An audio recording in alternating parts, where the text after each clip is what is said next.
As we continue to honor the legacy and the life and celebrate what Hank Aaron meant to so many of us, I want to welcome in another former Brave. And Dale Murphy, we've had the opportunity to catch up quite a bit over the last few weeks, but as you know, it's been a tough time in Braves country. The losses of Phil Niekro and recently Don Sutton, and now the legendary Hank Aaron passes away on Friday. I wish we were talking under different circumstances, but I appreciate you making time to celebrate the life of Hank Aaron. Well, thanks for having me on, Grant. Yeah, it has been a rough stretch. Our country's been through a rough stretch. We're going through a very challenging time just as in society, and baseball family and the Braves family recently has really been through some challenging things. And now with the passing of Hank Aaron, it's, just makes you thankful for the chance that I've had a few times to rub shoulders with him. Very grateful. Absolutely. I wonder if you would take me back in time to when did you first have a chance to meet Hank Aaron, and what do you remember about that? Yeah, well, unfortunately, I got drafted in 1974 and went to rookie ball. So then as a catcher, I got invited to spring training in 75, my first spring training, with big league camp. And Hank had been traded that offseason. Right. He wanted to finish up in Milwaukee. But, it was fun because there were players obviously there. Tom House, for one, who caught the ball Hank hit to break Babe's record. Yeah, I'll be speaking with him too. Yeah.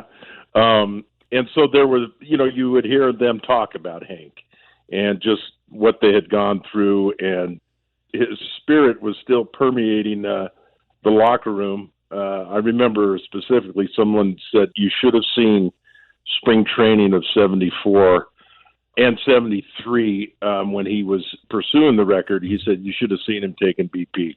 They said it was just magical because he wanted to start pulling the ball apparently a little bit more and getting a few more home runs, and it was just like he flipped a switch.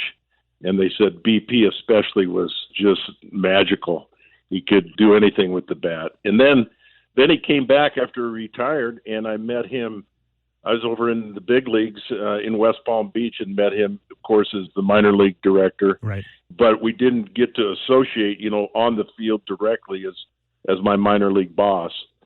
But, I share the story that those years in the front office as he's watching me play and all of us young players with the big club, I'm sure there were times he wanted to come down and talk to us, but he always respected our hitting coaches.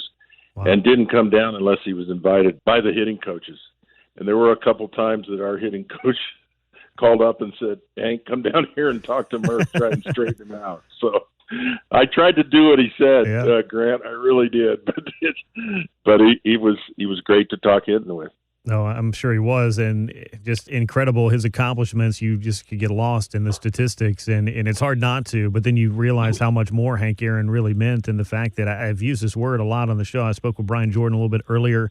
I'm sure it'll come up again. I'm going to speak with Tom House as well, but the transcendent nature of Hank Aaron, the person, and the lives that he touched and affected, that went so far beyond just simply watching him play baseball and his great accomplishments and records that he piled up over the course of a 23-year career. So, as you mentioned, Hank was working in the organization throughout your time in Atlanta, up in that front office, and you spoke a little bit about maybe some hitting advice that he gave you, but what kind of influence did Hank Aaron have on your career?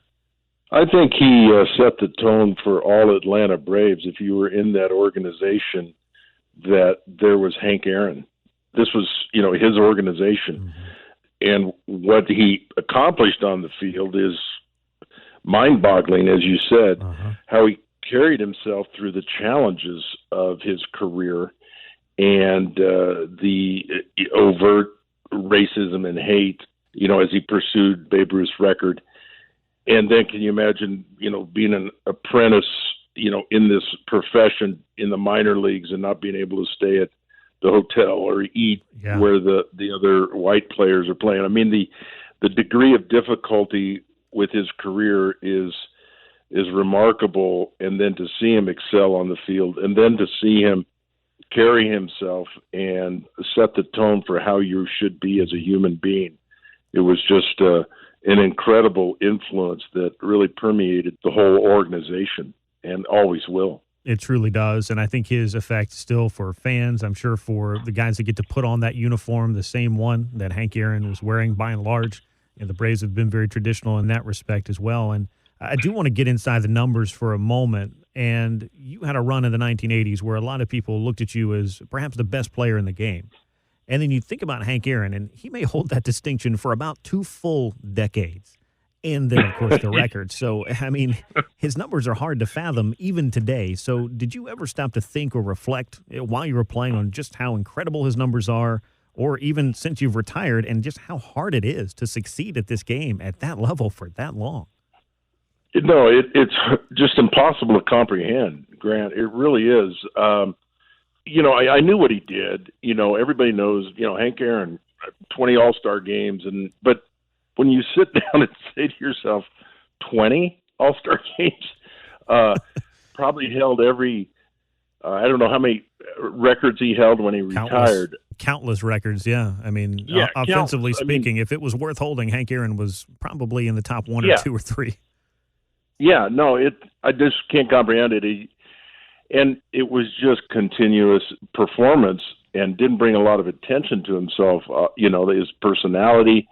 And just, I don't know, I can't comprehend it. Someone was talking about his lack of strikeouts. Mm-hmm. I don't know, I put up some offensive numbers, but, I had some strikeouts, and I don't know what they were exactly, except that they were minuscule compared to home run hitters. Usually we put up some strikeouts. I mean, that's just part of it. And then he played great defense. I mean, just a remarkable athlete. And then to be consistent like that for so many years, I guess the best way to say it is I can't comprehend, I can't understand how he could do that. Yeah, I was reading a quote from Mickey Mantle yesterday as I was just going through just some of the praise that Hank Aaron had received and maybe some of the recognition from his peers. And Mantle said he believed Hank Aaron was the greatest player of his era, but that Aaron never got the credit that he was due. And kind of building off the last question, is it possible to be an all-time great and still somehow be unappreciated for what you accomplished? Well, that's an interesting question. I guess that's a possibility. And, maybe to a certain extent, Hank, maybe because he's so consistent and did it for so long and it was so expected. Wasn't his career high 47 home runs or something like that? He never hit 50, and so it never had that big splashy number like 61 or anything like that. And, maybe that didn't get the attention. But there's no greater player than Hank Aaron. You look at what he did, and then you add the degree of difficulty under the circumstances. He's head and shoulders above everybody. There's just no argument in my mind. I know there's all these debates and things, but I just, Don Drysdale, I've been reading a lot of stuff, as we all have. Yeah. How do you pitch to Hank Aaron? You just make sure nobody's on when he hits a home run. I mean, it's if that's true, then, shame on us, because all he did was put up magical numbers every year. I mean, I feel like I had some pretty good seasons here and there, and almost hit 400 home runs. I'm 355 short of Hank. I mean, I don't know. As a player, it's really hard to understand and comprehend how consistent he was. No, it is incredible. And I think that quote from Mantle and some of the others, because, at the time that Hank Aaron played, a lot of people would look back with nostalgia or romanticizing or whatever, or just flat out looking at the guys who played. And, there might be some guys who got more headlines than Hank Aaron got. But to your point, the consistency for over 2 decades and culminating in breaking not just the home run record, but RBI record, the total bases. He was a 300 lifetime hitter, as you mentioned. He walked more times than he struck out. He never struck out 100 times in the season. There's so many Hank Aaron stats that are... Never did. Wow. You can get lost in it. It's really incredible. Yeah. But, I want to speak with you a little bit about Hank Aaron, the person, as we wrap up here, because as much as we celebrate all those records and the numbers and the on-field accomplishments, as you've mentioned already, it's important to recognize and honor the incredible challenges that faced Hank Aaron, particularly as he chased Babe Ruth's home run record, the racism, the bigotry, the threats, the hate mail, and all the while, he persevered. And I think that the hallmark of Hank Aaron was the grace and humility with which he did it. No question. I mean, I remember going into the last weekend of one of the years, I had 99 RBIs. I wanted to get 100. And I was so nervous. I was like, man, settle down. It's like, it's just a number. Right. I mean, I don't know what I would have been like if I was trying to break Babe Ruth's record. I mean, the pressures of just pursuing this kind of a record, in your mind is pressure enough. But then to continually have the threats, the hate mail, the security, worrying about your family, worrying about your own safety, staying at the ballpark, not being able to go home because of security and threats. How do you understand that? We never will. As a white ball player, I'll never understand that. And then to put up numbers that were excellent on the field.